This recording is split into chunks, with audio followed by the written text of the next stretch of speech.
திமுக எதிர்ப்பு வாக்குகள் வழக்கமாக அதிமுகவுக்கு போகும். அந்த மாற்றுங்கிற அந்த 10% தான் புதிதாக வர கட்சிகளுக்கு போகும்.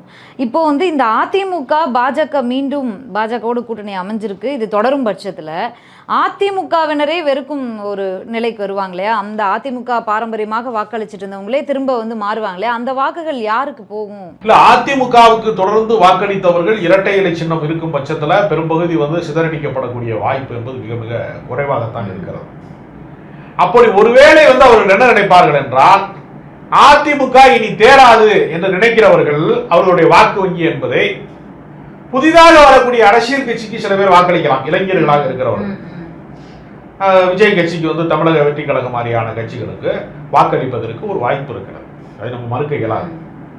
ஆனால் பழைய ஆட்களாக இருக்கிறவங்க, மூத்தவர்களாக இருக்கிறவங்க எல்லாம் அதிமுக சிதறடிக்கப்பட்டு விட்டது, ஜெயிக்காது என்று தெரிந்ததற்கு பின்பு கட்சிக்காரர்கள் அல்லாதவர்கள், அதே திராவிட இயக்க பற்றாளர்கள் திமுகவுக்கு திரும்பி விடுவார்கள்.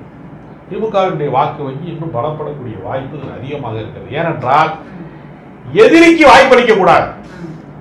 எந்த பாஜக அதிமுகவை உடைத்ததோ அதே பாஜக மீண்டும் அதை ஒன்று சேர்க்க முடியல.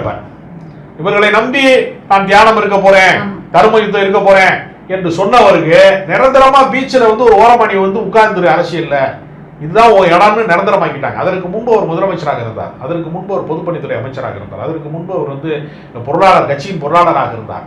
அவருடைய எல்லா அரசியல் செல்வாக்கையுமே பாஜகவை நம்பிய காரணத்தினால ஓபிஎஸ் என்பவர் 0 பாயிண்ட் பன்னீர்செல்வம் ஆயிட்டார்.